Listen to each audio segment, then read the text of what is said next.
In today's video, I'm going to teach you how to freeze columns in Smartsheet. Sheet Navigation 2026. Freezing columns is a simple way to keep key information, like task names or IDs, visible while you scroll across a wide sheet. This is especially helpful in Gantt view, where your grid sits on the left and a timeline stretches to the right. Start by opening your browser and going to smartsheet.com. If you aren't already signed in, log in using your usual method.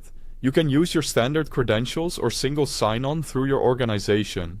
Once you're in, you'll land on your home screen, which shows your recent items and quick access to your work. From here, navigate to your sheet. Open the left panel if it isn't visible, then choose All Workspaces. Select the workspace that holds the sheet you want, and then click the sheet to open it. For this walkthrough, switch to Gantt view so you can see the grid alongside the timeline. You can do that from the view selector near the top of the sheet. Gantt view is ideal for this, because freezing columns keeps the most important fields visible while you pen across dates. In your sheet, look at the column headers at the top of the grid. Identify the column you want to keep pinned on the left as you scroll. A common choice is the primary column with task names, but you can choose whatever makes sense for your workflow.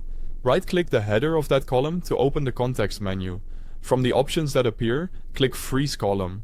Smartsheet will freeze that column and everything to its left, drawing a vertical freeze line to show what's locked. Now try scrolling horizontally. You'll notice the frozen columns remain visible while the rest of the sheet moves, making it much easier to maintain context as you work across dates, assignments, or budget fields. If you need to adjust which columns are frozen, right-click a different column header and choose Freeze Column again. The freeze line will move to that column, updating what stays in view.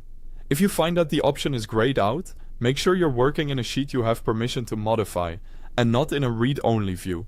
Collaborators with appropriate permissions will see the same frozen configuration you set on the sheet. That's all there is to it. You went to Smartsheet, signed in, opened your sheet from the correct workspace, switched to Gantt view, and used the column header menu to freeze the columns you need.